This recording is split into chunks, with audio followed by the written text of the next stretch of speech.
Hi, my name is Jason Watson, Watson CPA Group. Today we're talking about leasing versus financing. And in a whole nother video, we have the end of year tax moves for business owners. Should you buy a car? Let's say the answer is yes. And then we're asking ourselves, should we lease or should we finance it? Generally speaking, finances are bad. Leases are bad, finances are good, or financing is good. And we'll kind of run through some of the examples why. So common question, got it, you got it. Operating versus a capitalized lease. A capitalized lease, there's a couple of technical things, but generally a capitalized lease, the best example is like a copier where you make payments for 5 years and then you buy it for $1. Okay, so it's got a bargain purchase price option. Cars don't have that typically, right? You lease a car and it's not like at the end of it you can give them $1 and then own the car. So you're not in a capitalized lease situation. A capitalized lease situation mimics and smells and talks like financing. It's technically a lease, but it really looks like financing. When you go to get a car through a lease, that's what's called an operating lease, not a capitalized lease. There's no transfer of ownership and all those things that you get, again, in a capitalized lease. So let's talk about operating leases, because that's the topic today of leasing versus financing. And we're using a car as an example. That's the most prolific one out there in terms of this discussion. So you can deduct the payment. That's what's cool, right? When you finance something, you can't deduct the payment. You can only deduct the interest, and typically it's pretty low, right? Or sometimes 0%. Okay. To offset that, they allow you to depreciate. So in a leasing world, you can deduct the payment, but you can't depreciate. That's what we got written here. Cannot depreciate, but you can still deduct the fuel, the maintenance, etc. So it's like you own it, you're really operating it, so all those other extra expenses, insurance and all that stuff are fully deductible. So again, under a lease world, you can deduct the payment, but cannot depreciate.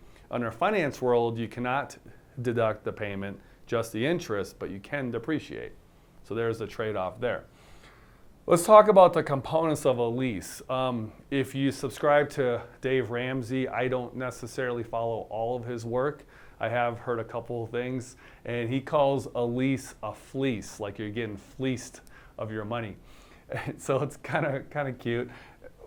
And he's got a good reason to use that word, okay? Because leasing can be very expensive from these kind of components. So let's talk about them.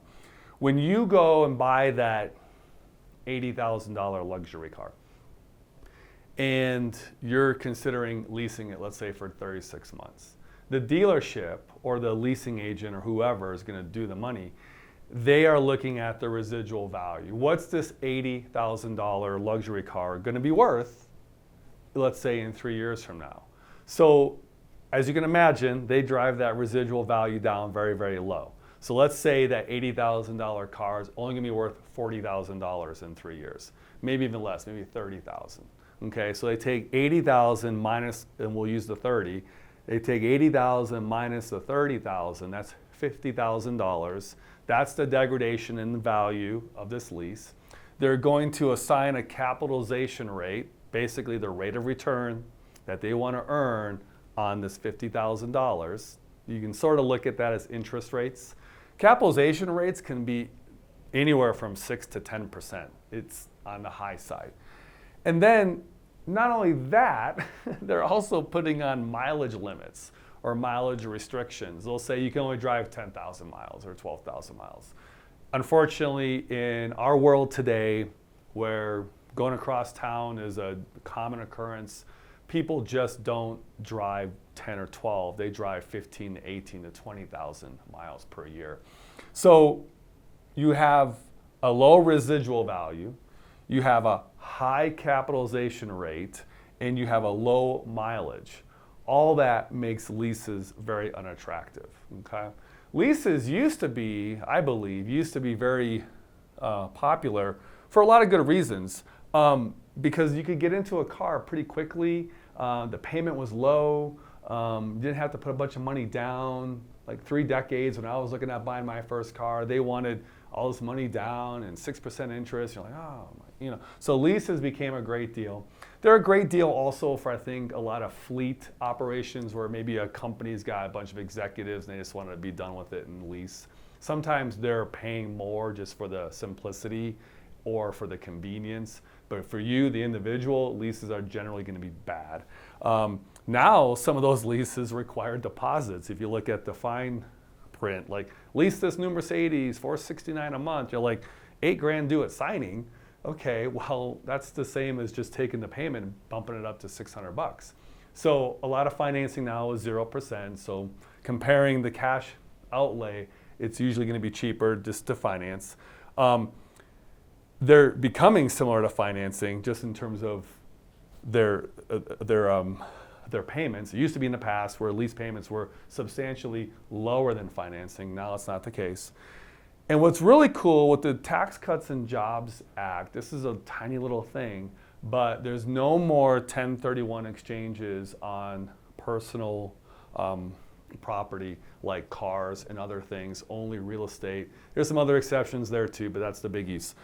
When you used to turn in your car to the dealership, the basis, let's say you depreciated that car all the way down to zero, that your new car would have to absorb the basis. The IRS being they force you into a 1031 exchange every time you turned in your car into a dealership. So people kind of shied away from that from a financing perspective.